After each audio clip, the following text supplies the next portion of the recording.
Мы в Барселоне, в одном из крупнейших мировых туристических центров. Кто из вас хотя бы раз не слышал про этот чудесный город? А многие из вас, конечно же, уже были здесь.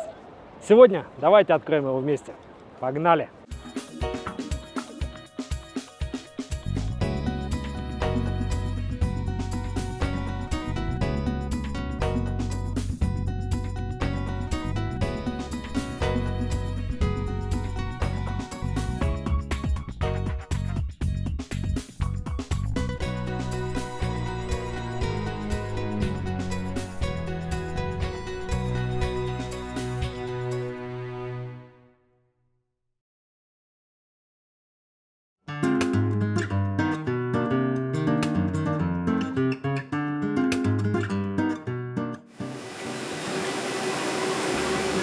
Итак, спустя 3 часа я в Барселоне.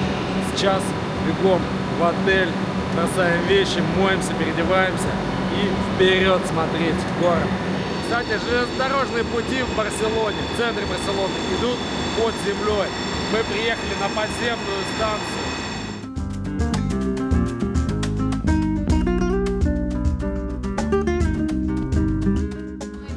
Теперь нужно найти выход в город. Здравствуй, Барселона! 8 лет не виделись. Очень рад сюда опять вернуться. До отеля идти 2 километра. Погода классная, так что прогуляемся.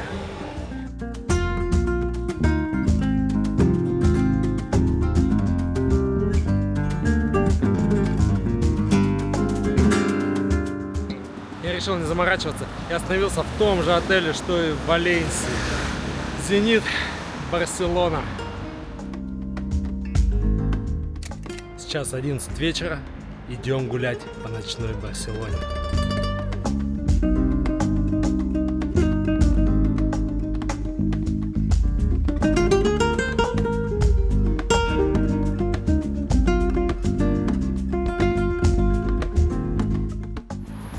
Сейчас вышел на площадь Каталонии. От площади Каталонии идет очень веселая улица Ла Рамбла. И сейчас мы по ней прогуляемся.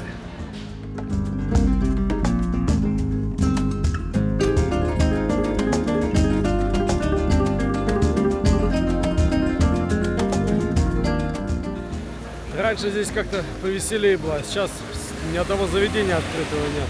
Так что пойду, наверное, в сторону отеля, пора уже отдыхать.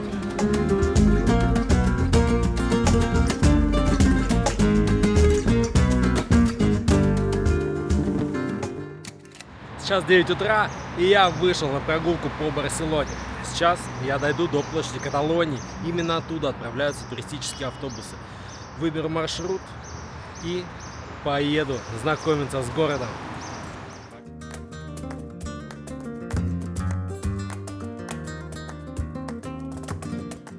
Пока иду до площади Каталонии, я вас познакомлю с Барселоной и ее историей.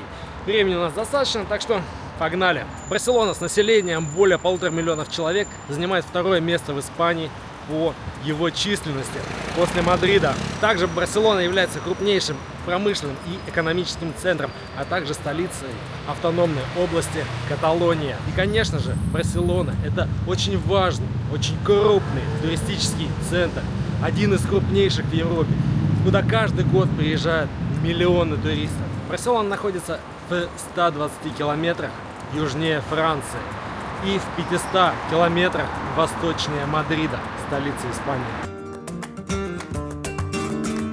Теперь об истории Барселоны. 700 лет до нашей эры эту территорию заселяли североафриканские племена иберов. Позже сюда пришли финикийцы и основали свою колонию под названием Лайя. По одной из версий, название Барселоны связано с именем Гамилькара Барки, карфагенянина, который в 237 году основал здесь поселение. Кстати, он был отцом великого полководца Ганнибала.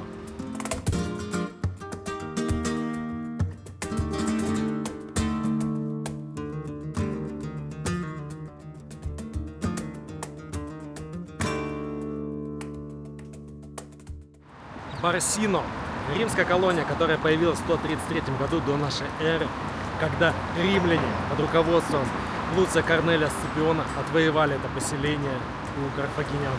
Барсино становится важнейшей римской колонией на Пиренейском полуострове уже в 3 веке, а в 4 обзаводится своими крепостными стенами. В середине 5 века Барселона становится столицей готского государства Каталония, после того, как вестготы завоевывают Пиренейский полуостров. Однако, после перенесения столицы вестготов в Толедо, в Барселоне наступает запустение.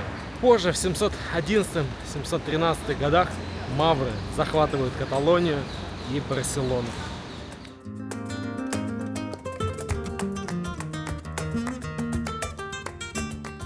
В 801 году франки изгнали мавров, и Барселона стала своего рода буфером между маврами, франками и Андалусией.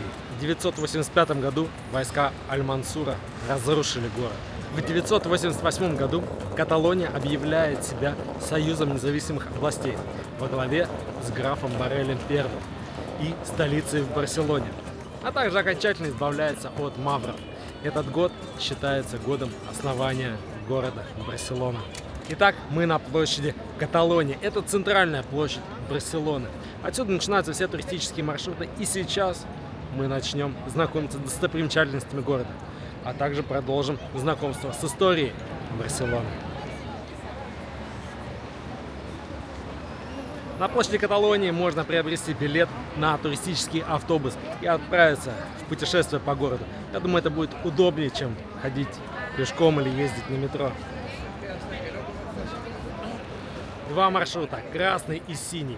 Билет на 24 часа стоит 33 евро. То есть 24 часа я могу ездить на этом автобусе, выходить на любой станции, смотреть, фотографироваться, ехать дальше. Могу менять маршрут. Короче, могу делать все, что хочу. 24 часа за 33 евро.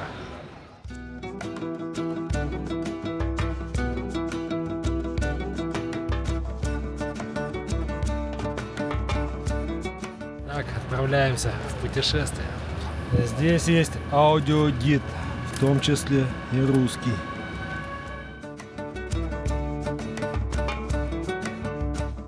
Выезжаем на проспект Пасеч де Грасия.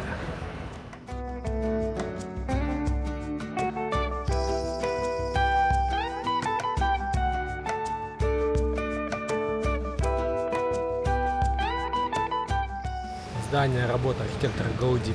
Его последняя работа в сфере гражданского строительства.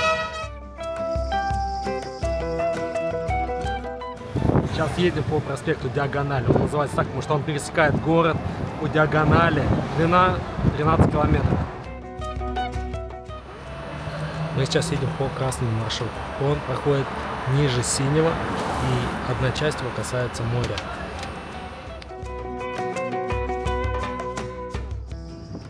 Проезжаем железнодорожный вокзал.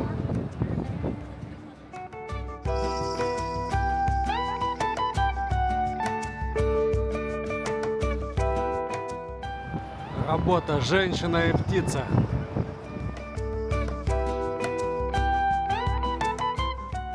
Проезжаем бывшую арену для боя быков. Теперь здесь торговый центр.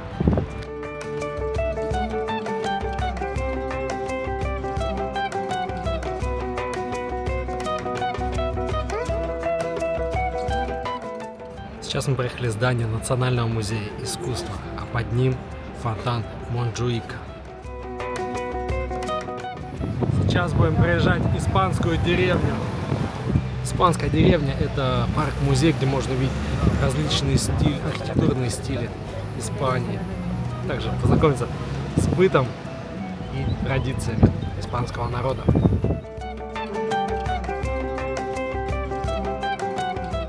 Сейчас мы приехали в здание Национального музея. Раньше был Национальный дворец. Он находится на горе Монджуик.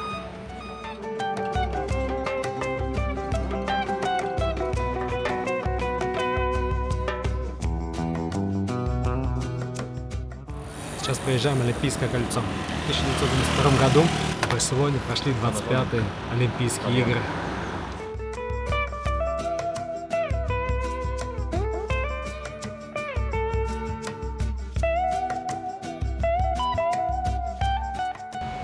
Сейчас проезжаем станцию фуникулера.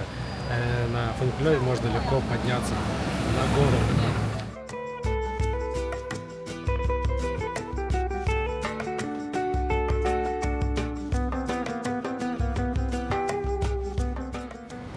Проезжаем порт Барселоны. Барселона — крупнейший круизный порт в Европе.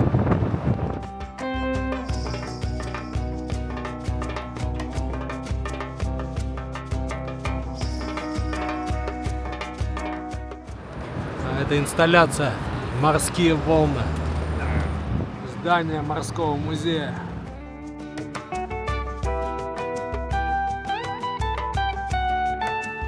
А это памятник Колумбу.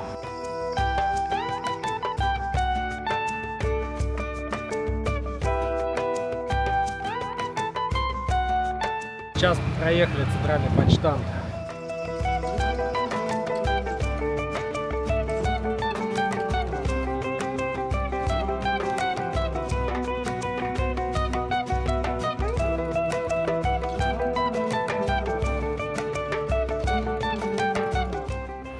Мы все катаемся по порту Барселоны.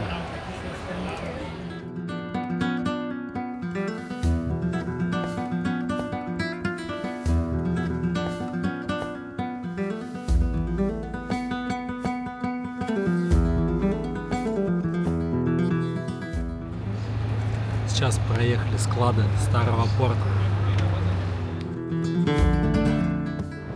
Проезжаем башню Олимпийского порта. Это самые высокие здания в Барселоне.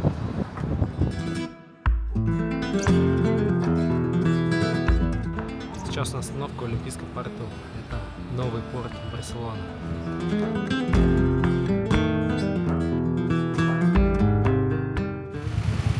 А это круглое здание, местная метеостанция.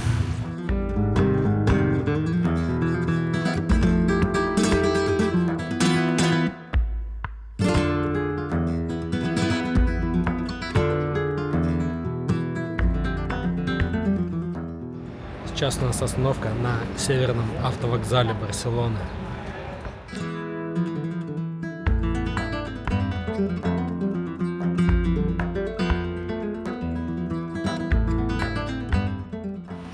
Памятник Рафаэлю де Касанова.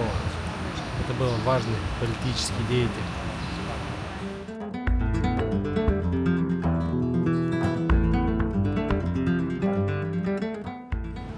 Возвращаемся на площадь Каталонии. Сейчас надо будет пересесть на другой маршрут.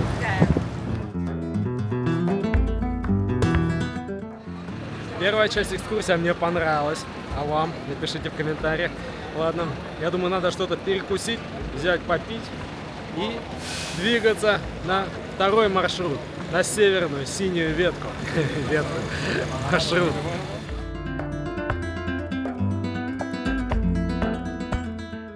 Немного прогуляемся по улице Рамбала. Днем мне здесь нравится намного больше, чем вчера ночью.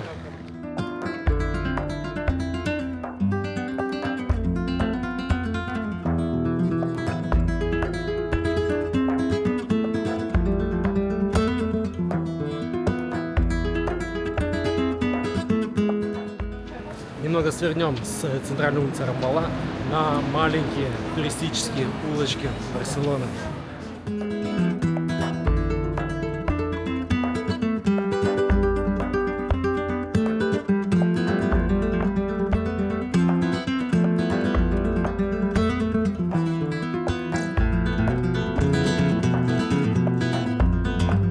Сейчас зашел в базилику де Санта-Мария-дель-Пи.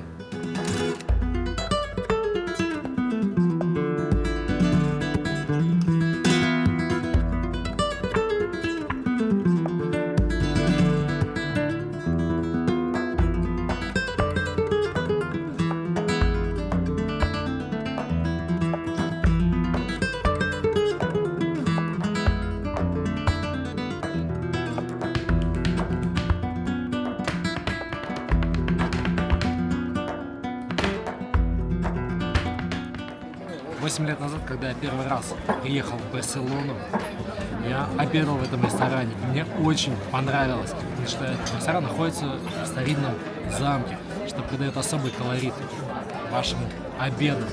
Вот. И сегодня без труда я нашел это место. Как говорится, ноги дорогу помнят.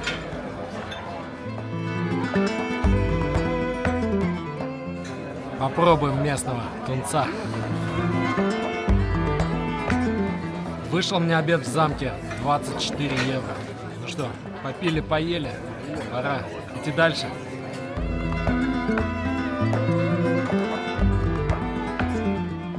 Возле ресторана «Церкле», где мы обедали, в самом сердце готического квартала, это улочки, по которым мы сейчас гуляли, находится очень важная достопримечательность Барселоны – собор Святого Креста и Евлалии или Евлалии. Строительство собора началось в XIV веке и длилось 300 лет. Евлалия – это 13-летняя девочка, которая приняла мучительную смерть за веру в IV веке нашей эры во время правления императора Диоклетина.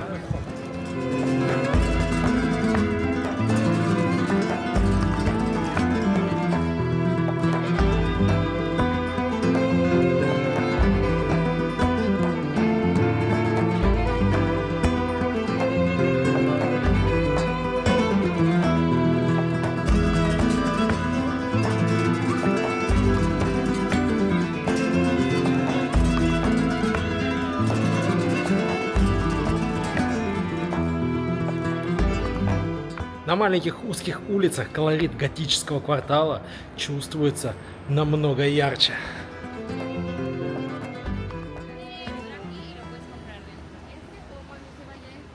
Автобусы, которые идут по синему маршруту, стоят на другом конце площади. Сейчас я был первым в этого автобуса, поэтому занял самое лучшее место. Сейчас мы увидим работу архитектора Гауди «Дом Бальо».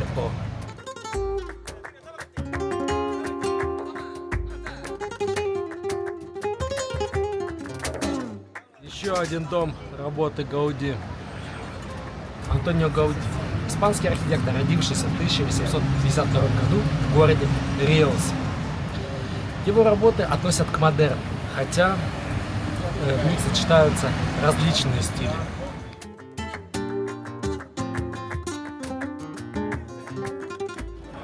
Саграда Фамилия или Собор Святого Семейства, символ Барселоны. Его строительство началось более 150 лет назад и до сих пор не закончено. Архитектор был Антонио Гауди.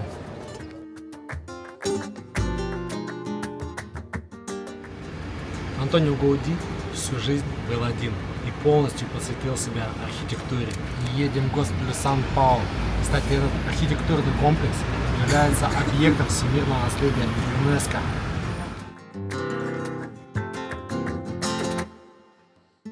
Комплекс выполнен в стиле модерн. Антонио Гауди родился в деревне, а эта природа была главным источником вдохновения для мастера.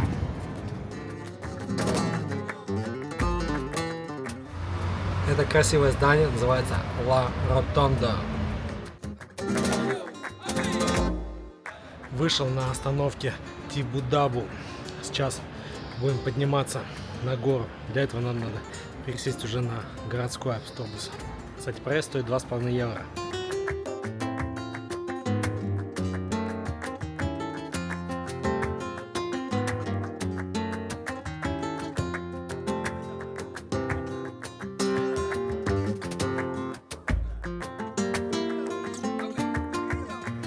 Поднялись немножко на автобус, теперь на самый верх, на фуникулере.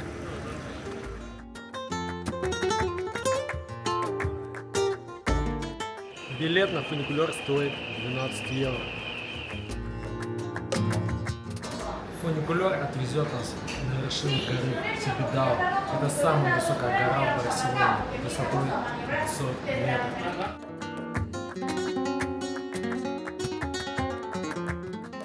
Поднимаемся на гору Тибидау.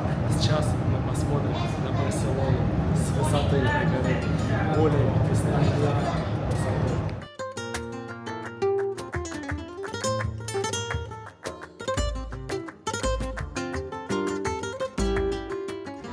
Наконец, мы на вершине. Подъем занимает около 5 минут.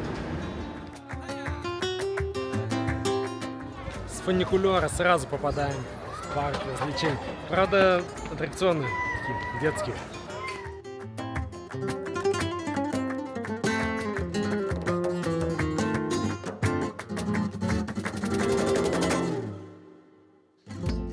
Вот и вершина горы Тибидау. Вид просто бесподобный.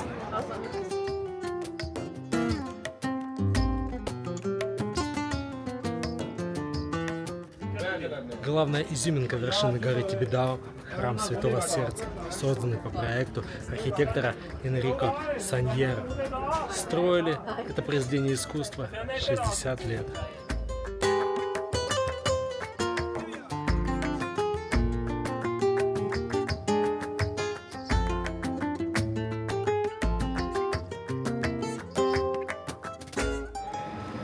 Пора спускаться вниз и возвращаться на наш туристический маршрут.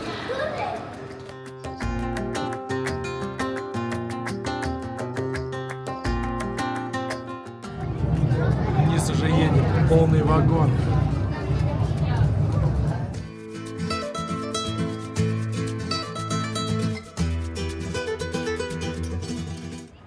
До остановки туристического автобуса прогуляемся пешком. Идти чуть больше километра, тем более под горку. Заодно поговорим и о истории Барселоны.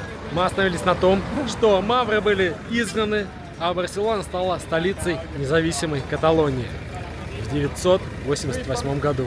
В 13 веке Каталония становится морской державой в результате объединения с Арагоном и начинает завоевывать близлежащие земли, в том числе Неаполь, Сардинию и земли Южной Франции, вплоть до Роны.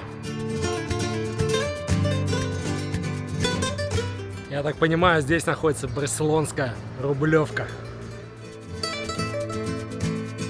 В 12 веке в Барселоне строится несколько каменных церквей, а город становится важным торговым центром. В 1274 году в Барселоне по приказу Джауме I или Якова Завоевателя вводится новая форма правления – Совет Сотни.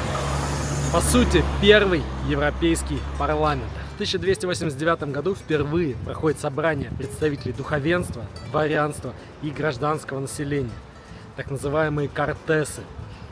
В 1359 году кортесы становятся официально признанными. Кортесы по-нашему депутаты.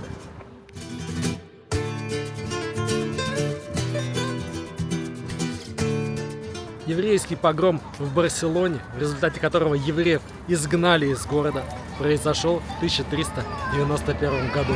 В 1469 году в результате венчания короля Арагонского и королевы Кастильской, двух самых влиятельных королевских дворов Пиренейского полуострова, Каталония становится провинцией Испании.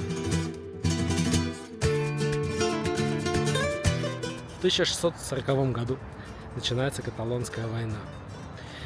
Каталонские дворяне при поддержке французского короля Людовика XIII восстают против испанского короля Филиппа IV.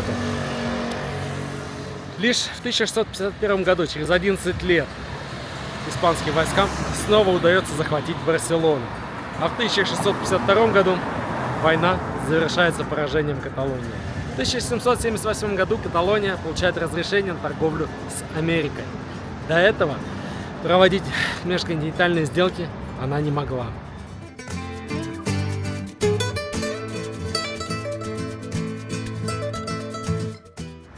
В 1808-1814 годах Каталония восстает против армии Наполеона, в результате чего Наполеон разрушает Барселону. В 1830-40-е годы в Барселоне запущена первая паровая машина. Появляется первая железная дорога в Испании между Барселоной и Матаро. Каталония становится самым промышленно развитым регионом Испании. Нихао! Проходим консульство Китая.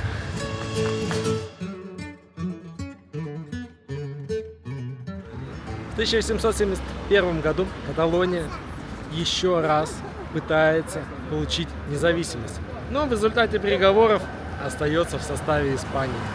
В 1890-е, 1910-е годы в Барселоне появляются здания каталонского модерна. Ну, несколько творений Антонио Гауди мы сегодня уже видели. В 1909 году в городе вспыхнуло рабочее восстание. Барселона была перекрыта баррикадами. Основным объектом нападения стали храмы и монастыри. Сожгли более 50 строений и убили несколько священников. В 1929 году на холме Монджуик, это там, где Национальный музей, проходит международная всемирная выставка. В 1932 году, во времена Второй Испанской республики, Каталония получила автономию, однако не смогла ей воспользоваться из-за начавшейся гражданской войны.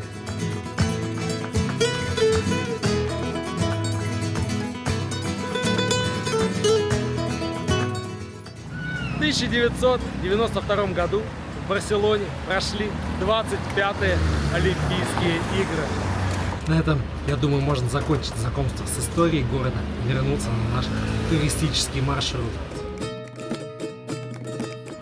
Сейчас подъезжаем к монастырю де Педральбес.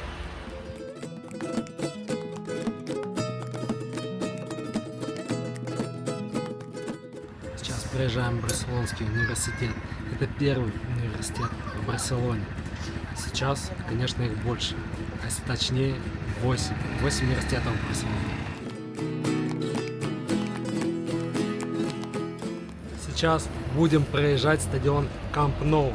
Это футбольный стадион клуба Барса.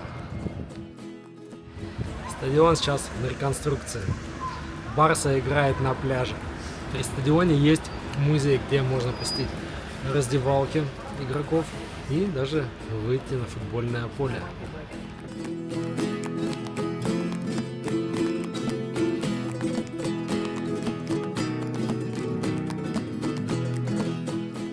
Сейчас опять едем по проспекту Диагональ.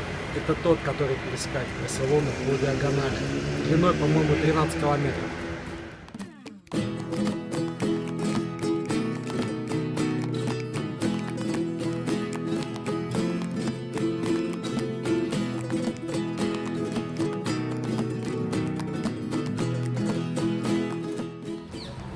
Вот и подошел к концу второй маршрут. Сегодня мы проехали их 2.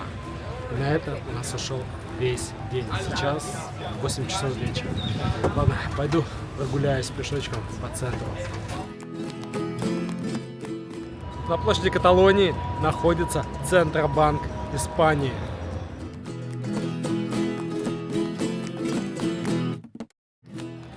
Что мне нравится в Барселоне, так это то, что здесь каждый дом уникальный. И отличается он от соседа не чуть-чуть, а сильно.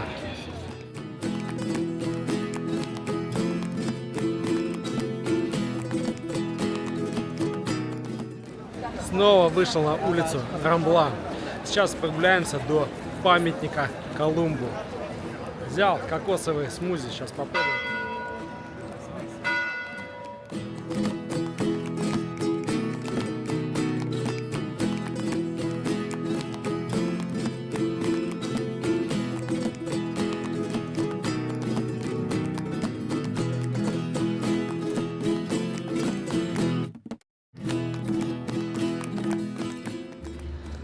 Сейчас я в самом начале улицы Рамбла, возле памятника Колумба. Сзади меня морской порт. Здесь Министерство обороны, а справа от Колумба здание таможни.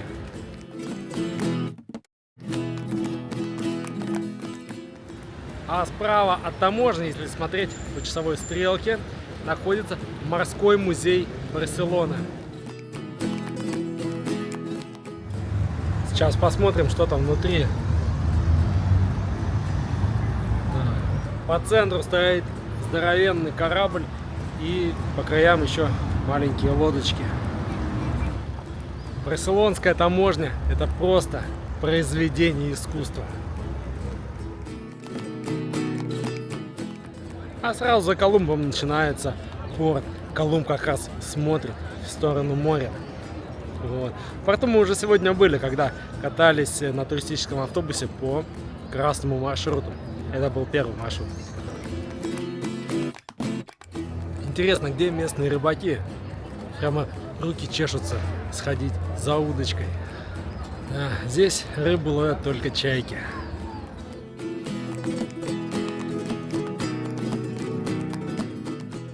В порту есть большой современный торговый центр. Зашел немножко погреться, а то на улице холодает, уже вечер, а я все в пляжном наряде хожу. Надо двигаться к дому. Это завтра самолет с утра. Надо еще отдохнуть. Оказывается, в Барселоне тоже разводят мосты.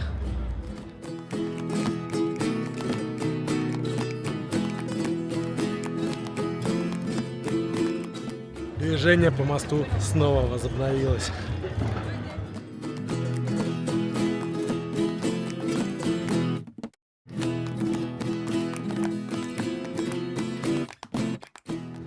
На Рамбла де Равал встретил вот такой необычный памятник. Это памятник коту.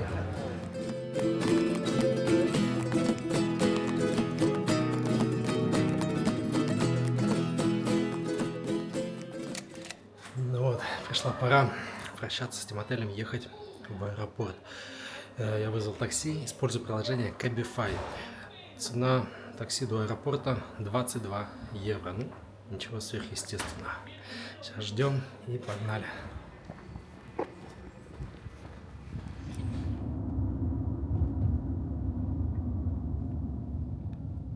Пока едем в аэропорт, подведем итоги нашего путешествия.